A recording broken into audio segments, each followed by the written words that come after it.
하셔야 됩니다. 질문을 한다라고 하는 것은 타인의 마음을 읽어낼 수 있는 좋은 기회가 되기 때문에 그렇습니다. 그리고 그가 말하는 것에 집중하셔야 돼요. 상대방이 말할 때 우리는 딴 생각을 하잖아요. 근데 지금 상대방이 말하는 그 순간을 집중하여 듣다 보면 그가 무슨 말을 하는지를 정확히 알 수가 있죠. 그리고 적절하게 미소를 짓고 고개를 끄덕끄덕 해주시면 좋습니다. 그리고 주위를 산만하게 하는 것들을 치우셔야 됩니다. 예를 들면 턱을 갠다든가 팔짱을 낀다든가 볼펜을 까딱까딱 한다든가 시계를 쳐다본다든가 이런 비행동을 잘 통제를 하면 더 잘 들을 수가 있겠죠. 그리고 가능하면 우리의 감정을 좀 내려놓을 필요가 있어요. 상대방이 이야기를 하면 내 마음속에 무수히 많은 경험에 따른 감정이 막 올라오거든요. 그래서 내 감정을 내려놓아야 타인의 감정에 더 머무를 수가 있죠. 그리고 대화의 핵심을 파악을 해야 돼요. 대화의 핵심을 파악을 못하면 다른 이야기를 하게 되는 겁니다. 그리고 말하는 사람에게 반응하지 말고 그 내용에 반응해야 합니다. 이 말은 사람은 누구나 누군가에 대한 어떤 선 이해가 있어요. 이 사람은 이런 사람이야. 이분은 이러한 분이야. 이걸 내려놓아야 지금 그 순간에 그가 하는 이야기에 내가 잘 듣고 반응할 수가 있어요. 그래서 그 사람에 대해 반응하지 말고 그 내용에 대해서 반응을 해야 합니다. 그리고 머리로 논쟁하지 않아야 합니다. 대화를 하다 보니 가끔 듣다 보면 논쟁을 하고 있어요. 논쟁을 하면은 안 됩니다. 그리고 타인의 말하는 속도의 차이를 이용해야 합니다. 자, 말의 속도보다 생각의 속도가 훨씬 빨라요. 상대방이 말을 몇 마디 하다 보면 이 생각은 이 사람이 무슨 말을 하겠다라고 예측이 되어지니 그 순간 우리는 딴 생각을 합니다. 그래서 안 들려와요. 그래서 말하는 그 속도에 내가 반응을 해서 이분이 이런 말을 하니 이러한 뜻을 전하려고 하는구나 라고 어느 정도의 예측을 하는 그런 상황이 필요하죠. 그러나 타인이 말하는 것도 잘 들어야 하지만 말하지 않는 것도 들으려고 애를 써야 돼요. 이 사람이 이 말을 한다고 해서 고지고대로 그 말을 들어서는 안 됩니다. 그 말 안에 담겨 있는 말하지 않는 내용이 뭔가를 알아야 할 필요가 있어요. 자, 이걸 알려면 어떻게 해야 될까요? 그가 말하는 대로만 따라가서는 몰라요. 적절하게 질문을 해야죠. 집사님, 이렇게 말씀하셨는데 이 말씀의 뜻을 조금 더 이야기해 주시겠어요? 그 말의 의미는 뭔가요? 이렇게 말하면 훨씬 더 그 사람의 드러나지 않는 부분을 읽어낼 수가 있죠. 그리고 성급한 판단을 피해야 합니다. 이 사람이 이렇게 말했으니 지금 마음은 이렇구나. 성급한 판단을 하면 안 돼요. 꼭 확인하는 절차를 거쳐 몇 가지 질문을 통해 내가 생각하는 것이 타인의 생각과 일치하는지를 꼭 확인해야 됩니다. 자, 이렇게 제가 말씀드리는 것은 제가 이제 학생들을 가르칠 때 하는 그런 내용 중에 하나이긴 한데요. 여러분, 타인과 대화를 나눌 때 맞장구만 잘 쳐도요, 참 대화가 잘 진행이 됩니다. 맞장구가 뭐냐면 한번 따라해 볼까요? 어머나, 어머나. 이렇게 남성들은 못해. 남성들은 죽었다 깨어나도 못해. 근데 여성들은 참 이걸 잘해요. 예를 들어서 충치 때문에 너무 이가 아파. 그러면 어떻게 해야 돼요? 어머나, 이가 많이 아프겠다. 이렇게만 말해줘도 돼요. 따라해 볼까요? 어머나, 이가 참 아프겠다. 그죠? 그러니까 우리는 어떻게 해요? 충치가 때문에 이가 아파. 이빨 딱 그랬잖아 내가. 이렇게 말하잖아요. 우리 집의 이야기는 결코 아닙니다. 아무튼 또 귀한 차를 선물 받았어요 라고 말하면 어떻게 해야 돼요? 어머나, 참 좋겠다. 다시 한번 따라해 볼까요? 어머나, 좋겠다. 이러면 돼요. 자, 예를 들어서 오늘 몸무게가 늘어서 너무 힘들어요. 어떻게 하지? 걱정이야. 뭐 어떻게 해야 돼요? 어머나, 그렇게 안 보이는데 따라해 볼까요? 어머나, 그렇게 안 보이는데 예, 이렇게만 말해도요, 상대방의 이야기에 상대방이 기분 나쁘지 않고 그냥 들을 수가 있어요. 자, 제가 왜 이런 가르침을 여러분에게 오늘 특별히 드리는 것일까요? 우리가 매일 하는 우리의 말이, 우리의 언어가 불안정하기 때문에 그렇습니다. 여러분 그거 못 느끼세요? 하나님이 주신 언어인데, 하나님이 주신 이 랭귀지 언어인데 우리가 그 언어를 사용하면서 불안정하다라는 걸 매일매일 느껴요. 저도 목회를 하다 보면 이분과 대화를 내가 통해서 이 사람의 마음을 조금 움직이게 할 수 있겠다, 이런 마음으로 대화를 시작한단 말이에요. 그런데 대화가 막상 끝나고 나면 내가 원했던 결과가 나오지 않고 원하지 않는 결과가 자꾸 나와요. 이건 왜 그러냐면 하나님의 영광이 드리운 곳에는 그림자가 없는데 인간의 영광이 드리워지는 곳에는 반드시 뭐가 있냐면 그림자라는 게 드려져요. 자, 그림자라는 게 뭐냐면 우리가 밝은 태양빛에 나아가면 빛을 받으면 뒤에 뭐가 생겨요? 그림자가 생겨요. 마찬가지로 아주 열심히 살려 하고 아주 선하게 살려 하는 사람이 반대로 좀 일탈하고 싶어 하고 전혀 다른 행동을 하고 싶어 하는 욕구가 계속해서 올라오는 것을 우리는 잘 알아야 돼요. 그래서 잘 사는 것은 우리의 그냥 외형적으로 보여지는 가면, 그냥 마음속에 있는 것들이 드러나는 외형적인 거고요. 너무 잘 살려다 보니까 뭘 눌러야 돼요? 내 억압된 이 욕구를 자꾸 눌러야 되는 거예요. 그래서 잘 사는 사람일수록, 선하게 사는 사람일수록 뭐가 더 눌러져 있다? 욕구가 눌러져 있어요. 이걸 뭐라고 그러냐면 그림자라고 이야기해요. 자, 이 그림자는 말에도 그림자가 있다라는 거예요. 말에도 양면성이 있다라는 겁니다. 그래서 우리가 하는 말에는요 반드시 그림자가 드리워지게 되어지는데, 어떤 사람이 너무나 좋은 일 그리고 너무나 기쁜 일을 경험했어요. 그래서 가까운 사람에게 찾아가서 이 좋은 소식을 내가 좀 전해야 되겠다. 친구야, 좀 내 말 좀 들어봐. 내가 이번 주에 너무너무 내가 좋은 일을 경험했다. 직장에서 승진을 했지 뭐야. 연봉도 막 엄청 올랐어. 너무 좋아. 근데 상대방과 대화를 나누고 돌아봤는데 그의 반응이 왠지 시원찮아요. 그래서 마음속에 뭐예요? 타인이 나를 향하여 질투와 어떤 경쟁의 의식을 갖고 있었음을 어느 정도 알게 돼요. 그래서 분위기가 싸해져요. 내가 너무 힘들어서 그 사람에게 찾아가서 나애가 이야기하고 위로를 좀 받으려고 했는데 내 약점을 다 이야기했어요. 왜냐하면 공감받으려고.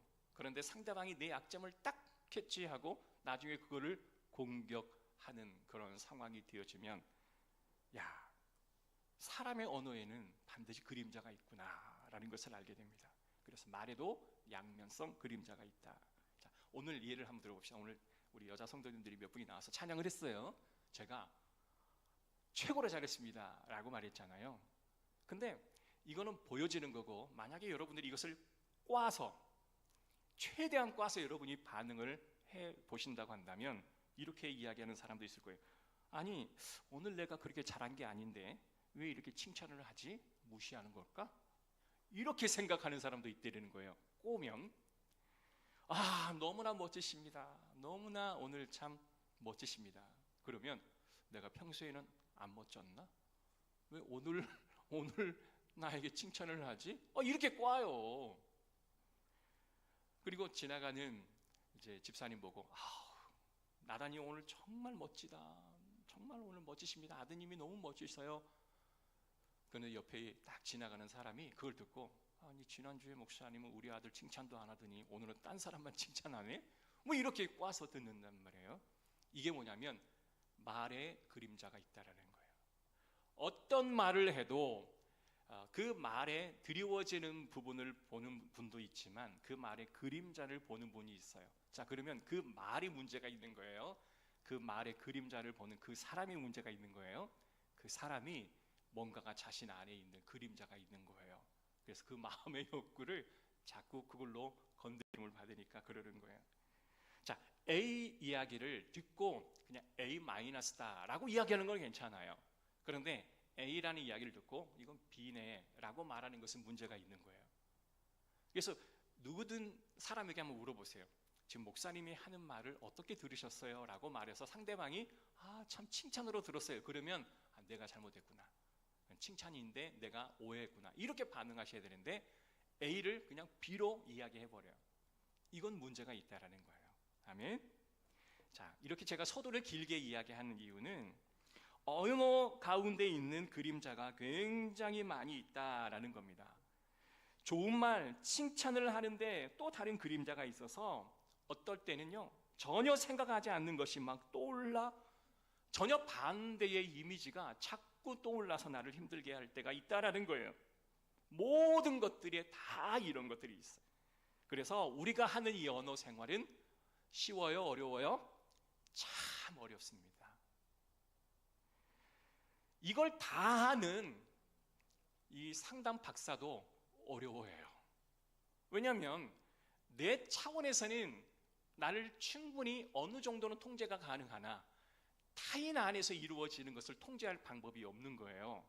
그러다 보니 참 어렵다. 그런데 상담가도 그리고 목회자도 자기가 이걸 안다 해서 적소적절하게 사용을 할 수 있느냐? 못해요. 제가 이걸 전공했고 공부했으니 내가 이걸 다 잘할까요? 아니에요. 순간순간 나도 넘어질 때가 많다라는 거예요. 그래서 어느 대기업 회사는 어떠한 그 계약을 다른 회사와 할 때 그 회사 변호사들이 마지막까지 와서 꼼꼼히 점검하는 것이 뭐냐면 그 계약서 안에 조사나 단어 하나를 마지막까지 꼼꼼히 붙들어요. 왜냐하면 그 단어 한 글자로 인해서 모든 상황이 달라질 수 있을까를 예측해서 그러한 것들이 없게끔 마지막까지 문구 하나를 수정하는 작업을 변호사들이 해요. 이걸 잘 하지 않으면 이 문구 때문에 엄청난 금액을 변상해 줄 때가 있다라는 것입니다. 그만큼 이 언어라는 게 힘이 들어요. 전문가들이 다 동원해서 문구 하나하나에 그냥 살 걸고 몇 날 며칠을 매진해도 될까 말까 하는데 우리는 매일 하는 이 언어의 생활이 잘 될까요? 잘 될 수도 있지만 잘 안 될 수도 있다는 거예요. 잘 돼도 상대방에 따라서 안 될 때가 있다라는 것입니다. 그래서 해석하는 사람에 따라 다르고 사람에 따라 달라지고 회중의 어떤 환경과 분위기에 따라서 전혀 해석이 달라질 수 있다라는 거예요. 그래서 우리는 인식을 해야 됩니다. 이건 언어의 그림자 때문에 이런 일이 일어날 수밖에 없다. 나는 같은 말, 같은 뜻을 가지고 말했지만 받는 사람에 따라서 다 달라질 수밖에 없다. 여러분, 창세기에 이와 같은 사건이 꼭 일어납니다. 이 세상에 죄가 들어오면서부터 사람과 사람 사이의 소통이 어려워지기 시작했어요. 이전에는 그림자가 없었어요. 말에는 그림자가 없었다는 거예요. 자, 선악과 명령은 그 자체로는 선이었습니다. 문제될 게 하나도 없었어요. 그런데 사단이, 뱀이 하와를 유혹해요. 그리고 죄를 지음으로 죄가 어때요? 선과 악의 그림자가 드리워졌어요. 그리고 나서부터는요, 사람의 말과 언어에도 의심, 반발, 시비, 언어가 시작되게 되었습니다. 이것을 되돌리고 회복시키는 것도요, 말의 언어의 그림자를 없애는 쪽으로 우리는 맞춰가야 합니다. 자, 그런데 언제 이것이 회복이 될까요? 바로 오순절, 성령의 임재, 예수 그리스도의 부활하신 이후에 하늘로 올라가시고 이후에 나타났던 사건이 바로 오순절 성령의 역사가 임하게 되는 거예요. 지난 우리 금요일 날 우리 함께 나누었던 말씀처럼 오순절 성령의 역사는 무슨 회복이에요? 완전한 회복의 사건이다라고 말할 수 있어요. 특별히 무엇가 회복되는 사건이었냐면 이 언어가 회복되는 사건이었다라고 볼 수 있는 거예요. 여러분, 오순절 마가다락방에 사람들이 모였을 때에 성령께서 강력하게 임하시고 그리고 성령 충만한 가운데 각 사람들이 언어가 어때요? 하나가 되었어요. 언어가 각각 달랐던 사람들이 모여 있을 때에 그 언어가 다 알아듣기 쉽게 들렸다라는 겁니다.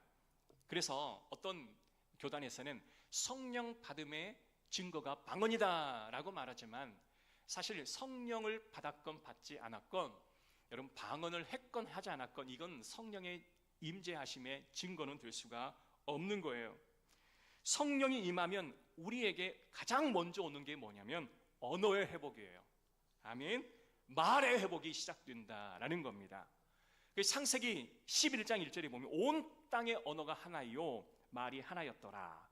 그러니까 원래 말은 하나였는데 바벨탑 사건 이후부터 사람들의 언어가 혼잡하게 되어졌다. 사람들이 바벨탑을 쌓으려 했어요. 하늘에 닿고 내 이름을 내자. 이게 바로 뭐예요? 교만이에요. 하나님 없는 성공, 하나님 없는 건강, 하나님 없는 꿈과 비전을 이루겠다라고 하는 것이 바로 교만이고, 그것이 바로 교만의 사건 바벨탑이라는 겁니다. 지난 설교 시간에 잠깐 언급했지만 이번에 프랑스 2024년 프랑스 올림픽이 폐막했죠. 그런데 여러분 개막식 보셨습니까? 이 개막식을 보신 분들이라면 기독교, 캐톨릭 이렇게 예수 그리스도 하나님을 믿는 그 종교에서는 난리가 난 거예요. 난리가 난 거예요. 여러분 어느 한 괴상한 몸짓을 하는 남자가 딱 올라오더니 그냥 예수 그리스도가 최후의 만찬 뒤에 12제자가 딱 서 있고 예수님이 딱 서 있는 그 모습을 형상화해서 완전 조롱했어요. 예수의 모습을 조롱하고 기독교를 완전히 폄하하는 그것을 개막식 때 보여준 거예요. 여러분 올림픽 개막식은요 전 세계가 그냥 시각이 다 그쪽에 집중되어져 있는 그 시간 아니겠습니까? 그런데 그 공연을 기획했던 사람들이 어떻게 예수 그리스도의 최후의 만찬을 이렇게 오도해가지고 비하하고 폄하한가? 그것도 그 안에 나와 있는 주인공이 누군지 아세요? 동성애자예요. 동성애자. 그러니까 동성애를 뭐예요? 비판하는 기독교에 대한 뭐예요? 비난이죠. 간접 비난이에요. 근데 더 충격스러운 것은 프랑스인들이 그거를 잘했다, 80% 이상이 잘했다라고 이야기하는 거예요. 잘못됐다 이야기하는 사람은 단 5%, 2%밖에 안 되는 거예요. 그만큼 프랑스 사람들이 이 기독교를 폄하한다라는 거예요. 프랑스만 그래요? 한국도 마찬가지예요. 전 세계의 추세가 그래요. 자, 근데 이것을 조금 반어적으로 우리가 보게 된다면 왜 이렇게 기독교가 이렇게 비난을 받고 왜 기독교를 사람들이 못 잡아 안다니까요. 여러분 매스컴에 나오는 영화에서 나오는 거 보면 다 기독교인들이에요. 목사를 꽈서 비난하고 모든 범죄자, 모든 불법을 행하는 사람들이 다 목사, 예수 믿는 성경책을 딱 끼고 다니는 성도, 차 안에 십자가를 걸어놓는 성도, 그 사람들을 비난하는 거예요. 왜 그럴까요? 왜 폄하해야 될까요? 바로 참 종교이고 참 신을 믿는 종교이기 때문에 그래요. 다른 종교야 가짜이기 때문에 폄하할 필요가 없어요. 진짜를 깎아내려야 거짓이 승리하기에 세상은 예수님, 성령님, 하나님을 무시하는 지금 전쟁을 치르고 있다라고 우리는 알아야 합니다. 사랑하는 성도 여러분, 기분 나빠할 필요 없어요. 우리가 그것을 알고 대비하면 되어지는 겁니다. 할렐루야. 창세기 11장 5절 인간은요 이렇듯 바벨탑을 쌓고 하나님의 이름을 대적하는 일들을 끊임없이 지금까지 계속해 왔습니다. 자, 창세기 12장 5절을 보면 여호와께서 사람들이 건설하는 그 성읍과 탑을 보려고 내려오셨더라. 아무리 인간이 대단한 일을 해도요 소용이 없어요. 하나님이 직접 내려와서 친히 보시기 전까지는 아무 의미가 없는 거예요. 인간은 바벨탑을 높이 쌓고 이렇게 멋진 어떤 그 공연을 했기에 대단하다라고 말해봐야 아무 소용이 없는 거예요. 하나님이 인정하시지 않는 것은 의미가 없는 거예요. 할렐루야. 그래서 우리가 해야 할 건 뭐냐? 사람에게 인정받기보다 하나님께 인정받으면 되는 거예요. 하나님 앞에 인정받고 하나님 앞에 내가 나왔을 때 떳떳하면 된 거예요. 그걸 위해 우리는 살아가야 합니다. 인간의 성취는 아무것도 아니에요. 하나님 보시기에 좋아야 좋은 거예요. 할렐루야. 그래서 이렇게 바벨탑을 쌓는 그들에게 하나님께서 어떤 형벌을 주셨냐? 언어를 혼잡게 해버렸다라는 겁니다. 사람들 사이에 의사소통이 안 돼요. 나는 A라고 말하는데 상대방은 B라고 이야기해요. 이게 바로 의사소통이 안 되는 인간의 최고의 바벨탑을 나름대로 쌓아가는 그 죄의 결과라는 거예요. 여기서 집사님, 우리가 이 일을 하는데 칼 좀 주세요. 제가 무를 썰겠습니다. 칼을 달라고 하는데 저기서는 양판을 들고 와요. 집사님, 대파 좀 주세요. 그러니까 저기서는 상추를 들고 와요. 이 돼요, 안 돼요? 이게 안 되는 거예요. 그러면 우리는 어떻게 생각해야 돼요? 그 사람이 문제다, 이렇게 생각하면 안 되고, 이건 선악과 죄의 결과이다 라고 여기셔야 돼요. 내가 죄가 있고 그가 죄가 있기에 이와 같은 일이 일어났구나 라고 우리는 생각해야 할 줄로 믿습니다. 왜곡된 상황에서 예수께서 이 땅에 내려오셔서 성령께서 우리 가운데 임하셔서 우리의 왜곡된 언어의 회복이 그때부터 시작한다라는 거예요. 이러한 언어의 소통의 회복은요, 내가 전문적인 교육을 받아도 안 돼요. 내가 상담 교육을 몇십 년 받아도 안 돼요. 뭐가 회복돼야 돼요? 성령, 오순절 성령 강림의 사건이 우리 가운데 임하여서 내 혀가 바뀌어야 할 줄로 믿습니다. 그래서 사람이 죄를 짓고 범죄할 때는 가장 먼저 입이 범죄하는데, 사람이 하나님 앞에 죄를 회개하고 다시 한번 회복될 때 가장 먼저 바로잡아 주시는 것이 바로 우리의 언어예요. 그래서 사람이 변하는 어디가 변화돼요? 우리의 입이 변화되는 거예요. 우리가 성령 충만에 나타나는 결과가 방언이 아니라 성령 충만에 나타나는 변화가 뭐예요? 우리 입술의 변화예요. 그래서 우리가 언어가 바뀜으로 이 모든 문제가 해결될 수 있다라고 하는 사실을 여러분 알고 우리가 기도해야 됩니다.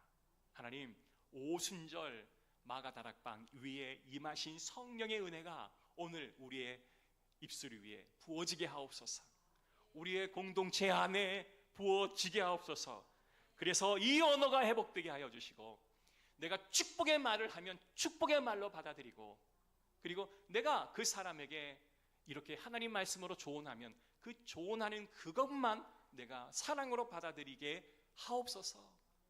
내가 A라고 말하는데 본인의 상처 때문에 C다 D다라고 이야기하지 않게 하옵소서. 여러분, 그렇게 기도하고 우리는 나아가야 할 줄로 믿습니다. 아멘. 그래서 사도행전 2장, 그들이 다 성령의 충만을 받고 성령의 감동을 받게 되면 우리가 하는 말의 그림자가 사라지게 되어질 수 있다는 거예요. 하나님, 우리의 언어의 그림자를 제어해 주시고 사람들이 복음 그대로를 받아들일 수 있도록 인도하옵소서. 아멘. 그래서 이 자리에 가장 중요한 게 뭐예요? 성령 강림. 성령이 임하셔서 우리의 입술이 변화되어지는 그런 축복이 우리 가운데 일어나기를 우리는 소망해야 할 줄로 믿습니다. 아멘. 그래서 누가 와서 무슨 말을 해도 오해하지 않고 듣는 내가 되게 하옵소서. 여러분, 요즘은 가정에서 부모와 자녀의 대화가 돼요, 안 돼요? 잘 된다, 안 된다, 아마 여러분들이 생각할 거예요. 자, 그 이유를 제가 좀 말씀을 드릴게요. 1955년부터 1963년 그 안에 태어났던 분을 우리가 뭐라고 부른지 아세요? 베이비붐 세대다라고 이야기합니다. 이 베이비붐 세대는요, 고도의 경쟁 성장을 위해서 가정 그리고 자녀, 그들의 교육에 올인한 부모였었어요. 그런데 IMF를 경험한 세대였습니다. 어떻겠어요? 자녀를 최선을 다해서 가르치다가 학원을 못 보내는 그 아픔이 있는 세대예요. 그리고 386 세대로 많이 들어보셨죠? 1960년대부터 69년도까지 태어났던 그 세대를 우리는 386 세대예요. 60년대 출신이고요. 그 민주화 운동을 위해서 엄청난 자신의 희생을 감수하면서도 조직에 충성할 줄 아는 그룹들이 386 세대였어요. 지금 386 세대가 우리 정권을 잡고 있는 세대가 아니겠습니까? 그리고 70년대부터 60, 80년대까지 태어났던 그 세대가 X세대, 우리 김종훈 집사님 X세대입니다. 그 X세대라고 그때부터 처음 명칭이 불러지게 되었는데요, 저도 X세대이기 때문에 신세대라는 이야기가 처음 나왔어요. 그래서 전통적인 사고방식을 거부합니다. 그리고 획일적인 문화를 탈피하고 인터넷의 보급으로 인해서 빠른 어떤 지식의 다양화, 직업의 다양화를 경험했던 사람들이에요. 자, 그러면 밀레니엄 세대가 있습니다. 81년도에서 96년도까지 태어났던 세대인데요. 부모 세대와의 괴리감을 굉장히 많이 느껴요. 대부분 대학을 진학했고 또한 좋은 직장을 다니기 위해서 열심을 가지고 살았던 사람들. 그런데 세 가지를 포기하는 거예요. 연애, 결혼, 출산을 포기했던 삼포 세대다라는 이야기 많이 들어보셨죠? 그런데 오늘날 세대는 뭐예요? Z세대. 이 Z세대는 96년도에서 지금 태어나는 사람을 Z세대라고 합니다. 그래서 이 사람들은 좀 디지털 어떤 네이티브 세대인데요. 이 안에서 많은 스마트폰이 활발하게 발달됨으로 인해서 어떤 부모와의 지식과 판단의 세력을 잘 공화가 안 되는 세대예요. 코로나 3년 이 긴 기간을 통해서 대면보다는 비대면이 훨씬 편한 세대가 지금 Z세대예요. 그래서 지금 세대를 뭐라고 그래요? MZ세대라 그러죠. 이 MZ세대라고 하는 것이 바로 이거예요. 그래서 밀레니엄 세대와 이 Z세대가 합해져서 MZ세대다. 자, 문제는 뭐냐면 이 MZ세대의 부모가 누구예요? 이 MZ세대의 부모가 뭐예요? X세대예요. X세대. X세대도 신세대에서 신세대. 전통적인 문화를 파괴하는 그러한 알지 못하는 오렌지족, 강남 오렌지족의 X세대거든요. 근데 그러한 사람이 지금 자녀들을 키우고 있는 거예요. 근데 자녀들은 더해요. 그러니까 잘 융화가 안 되는 거예요. 옛날 부모는 그냥 열심히만 일만 했어. 고도의 경제 성장을 위해서만 일했어. 근데 지금의 부모는 자기의 행복도 중요한 거예요. 근데 자녀들도 이게 대화가 안 되는 거예요. 여러분, 집안에서도 대화가 안 돼요. 그죠? 잘 안 되는 거예요. 제가 몇 가지 한번 질문해 볼게요. 오늘 쓸데없는 이야기를 제가 많이 하는데 용서해 주시기 바랍니다. 만관부가 뭔지 아세요? 줄임말이에요. 만관부. 우리 젊은 사람 몰라? 잘하는 게 X세대는 알아요. 우리 어른들은 알아요, 몰라요? 몰라. 만관부가 뭐냐면 많은 관심을 부탁드립니다. 이 줄임말이에요. 또 하나 해볼까요? 이건 잘 아실 거예요. 갑분싸. 갑분싸 뭐예요? 우리 장로님 아세요? 갑분싸? 지금 무슨 이야기를 하고 있는 거야? 갑자기 분위기가 쌓여진다. 이걸 갑분싸라고 그래요. 자, 만반잘부. 만반잘부. 이게 뭐예요? 만반잘부. 그래요. 만나서 반가워, 잘 부탁해. 이게 만반잘부예요. 어르신들이 지금 도무지 그냥 외계의 대화를 하고 있어요. 알짝단 깔센. 예? 알잘딱 딸 깔센. 나 발음도 어려워. 뭐예요? 잘하네. 알아서 잘 딱 깔끔하고 센스 있게. 우리 잘하시네. 왜 잘 알아요? MZ세대니까. 그러니까 이게 세대 간의 소통이 안 되는 거예요. 이론이 대화가 되겠어요, 안 되겠어요? 안 되는 게 당연한 거예요. 그래서 여러분, 교회 안에서 대화가 안 돼. 이건 자연스러운 현상일 수 있습니다. 자, 그러면 어떻게 해야 될까요?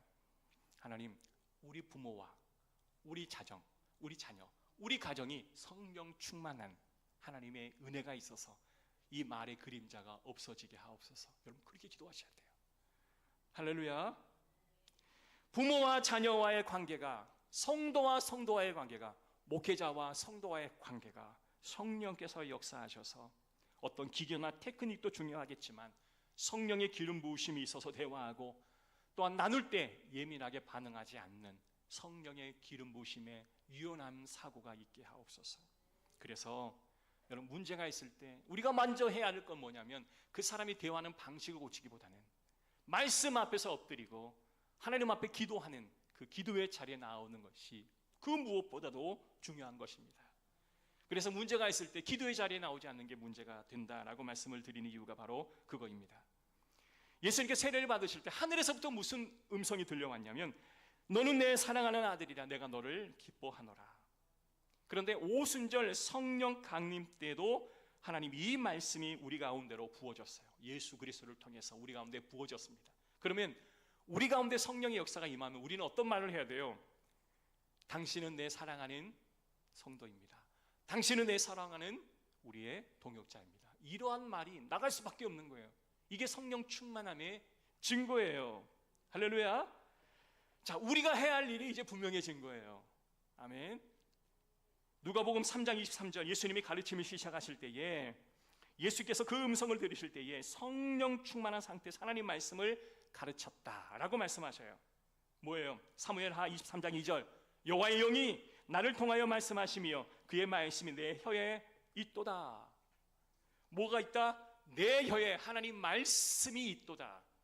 내 마음에 성령이 가득하고 내 입술에 하나님 말씀이 가득하면 우리는 이 언어의 그림자로부터 극복할 수가 있다라는 겁니다. 여러분, 이게 바로 우리에게 주신 하나님의 놀라운 말씀입니다. 어느 찬양 사역자가 너무나 흥분이 되었고 너무나 감동이 되어서 찬양을 막 인도하는 중에 여러분 졸라 기쁘시죠? 그랬대요. 이 말이 굉장히 힘든 말이잖아요. 우리가 말하면 안 되는 말이잖아요. 근데 찬양 인도하는 가운데 이 말이 나와버린 거예요. 얼마나 갑분싸 되었는지요. 열나 힘드시죠? 막 이런 말을 쓰면 너무나 경거망동하는 말인데 애들이 직접 쓰는 말이에요. 그건 우리 아이들이 쓰는 말이에요. 여러분, 오늘날 우리에게 필요한 게 뭘까? 진리의 말씀을 전하는 것도 중요하고 진리를 행하는 것도 우리는 고민해야 하지만 성령 충만하여 내가 오해하지 않고 듣고 내 말이 상대에게 오해하지 않게 들리는 그 성령의 은혜, 놀라운 은혜, 그런 은혜를 사모하는 저와 여러분 되시기를 주의 이름으로